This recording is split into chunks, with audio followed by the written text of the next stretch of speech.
El día de hoy vamos a hablar acerca de Jon Snow, y no me refiero al personaje de Juego de Tronos. En realidad, Jon Snow fue un médico británico que revolucionó la manera de tratar las epidemias, y ahora vamos a descubrir por qué. Primero un poco de contexto. Corre el año de 1813. En las Américas suceden las múltiples guerras de independencia por todo el continente. Mientras tanto, en Europa, Napoleón acaba de retirarse de Rusia y la revolución industrial va como viento en popa en la Gran Bretaña. Y es precisamente en este momento histórico cuando nace nuestro protagonista. Jon Snow nace un 15 de marzo de 1813 en uno de los barrios más pobres en Yorkshire, Inglaterra, siendo él el primero de un total de 10 hijos. Por aquel entonces, la mayoría de los habitantes de su vecindario, incluyendo su padre, trabajaban en las minas de carbón. Y usualmente los niños de las familias más pobres solían dejar sus hogares lo más pronto posible. Pero el caso de los padres Snow era diferente. Verán, ellos tenían pensado en darle las mayores oportunidades a sus hijos para que tuvieran un mejor estilo de vida. Y así fue. John, impulsado por su madre, estudiaría en una escuela privada hasta la edad de los 14 años, momento en el cual fue enviado a Newcastle para volverse aprendiz de médico. Y sería aquí donde él conocería al mayor rival que tendría en su vida, el cólera. Si bien en la actualidad esta enfermedad no tiene la repercusión social o mediática de otras como la influenza o la COVID, es importante saber que en el pasado esta fue la causante de múltiples epidemias que azotaron todo el mundo. Y definitivamente, lo horripilante de esta enfermedad es la manera en la que aparece.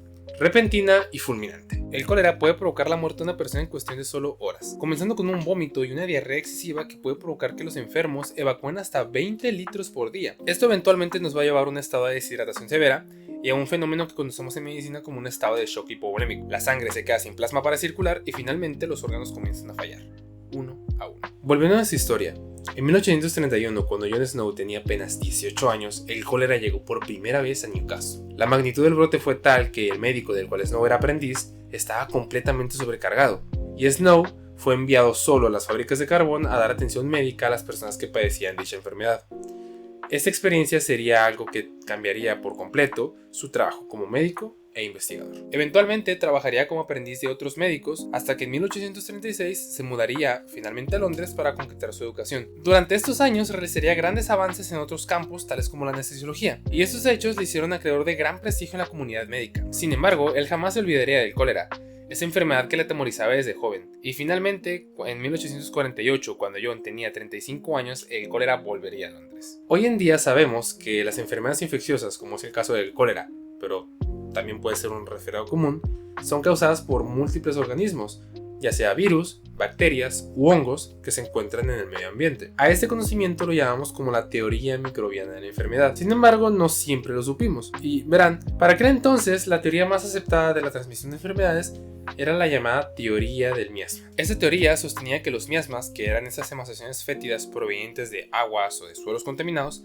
eran los causantes de la propagación de las enfermedades. Por su parte, Jon Snow sospechaba desde hacía algunos años atrás que las epidemias de cólera se transmitían por algún mecanismo de contagio diferente. Además, durante los brotes de esta época realizó un estudio de casos y se dio cuenta que tanto la incidencia como la tasa de mortalidad eran mucho mayores en el sur de Londres, lugar donde las aguas del Támesis estaban más contaminadas que aquellas que vivían en el resto de la capital británica. Interrogando tanto médicos como pacientes en busca de alguna conexión, notó que los síntomas comenzaban con dolor estomacal, lo que lo llevó a pensar que la enfermedad se transmitía más por algo que consumían que en lugar de algo que respiraban, como lo indicaba la teoría de los miasmas. Entonces, Jon Snow presentó su estudio ante la comunidad científica del momento, pero tristemente para él y por falta de pruebas pasó completamente desapercibido. Tuvo que esperar hasta 1854 cuando el cólera volvería a Londres. Y esta vez lo hizo de una manera desastrosa. Fue la peor epidemia hasta el momento, y prácticamente todos en Londres pensaban que era algo al azar. Bueno, al menos casi todos. Por aquel entonces, el Dr. Jon Snow se propuso comprobar su hipótesis. Entonces hizo algo que para su momento fue innovador y que más tarde se convertiría en la base del ejercicio epidemiológico: interrogar, tabular datos y calcular excesos de riesgo. En esa tabla podemos observar cómo él realizó el primer acercamiento a lo que hoy en día conocemos como curvas epidemiológicas, algo que estoy casi seguro que todos vimos durante las noticias en la pandemia. Realizó también uno de los ejercicios estadísticos más grandes a la fecha.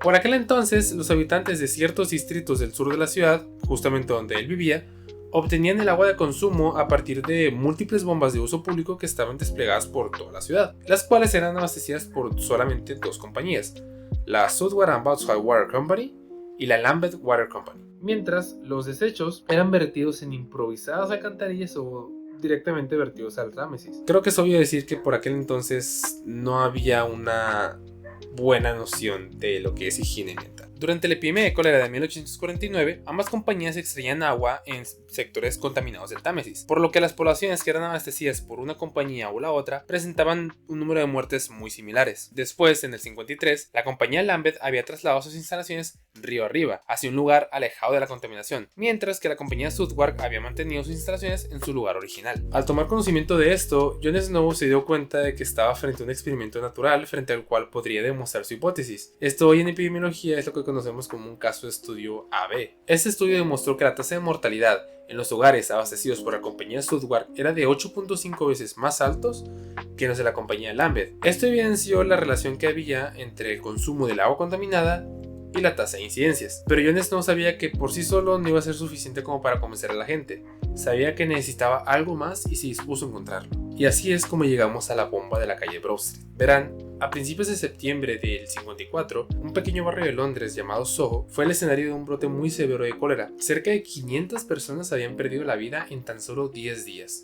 Y como vecino del área, Snow sabía que la mayoría de los habitantes consumían agua proveniente de una bomba ubicada en la Broad Street. Fiel a su hipótesis inicial, Snow planteó que el severo brote de cólera en este barrio estaba asociado con el consumo de agua contaminada proveniente de dicha bomba. Entonces se propuso firmemente a demostrarlo. Para ello, recolectó varias muestras de bombas que estaban cerca del vecindario y las comparó con el agua que se obtenía a partir de la bomba de Broad Street. Si bien no encontró mucha diferencia en el aspecto entre cada una de ellas, notó que las personas decían que el día anterior tenía un olor particularmente extraño. Intrigado por esto, su próximo paso fue anotar el nombre y dirección de 80 personas que habían muerto de cólera en el vecindario. Esto lo hizo basándose en los certificados de defunción. Posteriormente, visitó la casa de cada uno de ellos y preguntó a las personas de dónde venía el agua que habían consumido. La respuesta no tardó mucho en hacerse obvia. La mayoría de las personas admitió que el agua que bebían venía de dicha bomba. Después, calculó la distancia entre la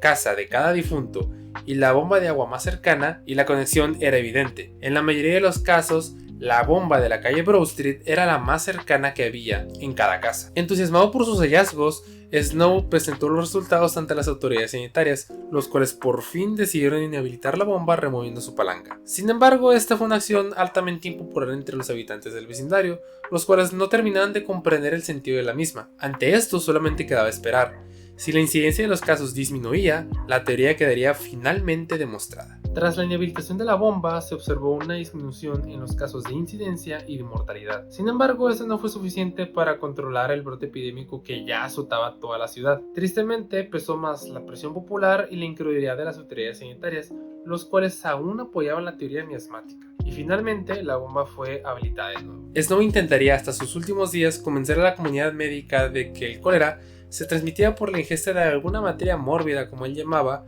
que se encontraba presente en las aguas contaminadas del Támesis. Sin embargo, su teoría tuvo que esperar hasta la cuarta epidemia de cólera en 1866 para finalmente ser aceptada. Al poco tiempo, los experimentos de Louis Pasteur demostrarían que en realidad son microorganismos presentes en el ambiente y no los miasmas los causantes de las enfermedades transmisibles. Y casi 3 décadas después, en Alemania, Robert Koch cultivaría y cedería al vibrio cólera, aquella materia mórbida a la que ocasionalmente Snow se refería en sus escritos. Hoy en día podemos encontrar una réplica exacta de la bomba de agua de la calle Broad Street, a la cual cada año se le rinde homenaje removiendo y reponiendo la palanca. Esto para simbolizar los múltiples desafíos que enfrenta la salud pública por todo el mundo. Para concluir, me parece imprescindible reconocer que este tipo es todo un personaje. Jon Snow, sin contar con los conocimientos ni la tecnología de hoy en día, apeló a sus mejores virtudes: un agudo sentido de la observación, razonamiento lógico y perseverancia, desafiando así a las autoridades sanitarias y a la comunidad científica del momento, pensando únicamente en el bienestar de la comunidad. Con justa razón, hoy en día reconocemos que él es el padre de la epidemiología moderna.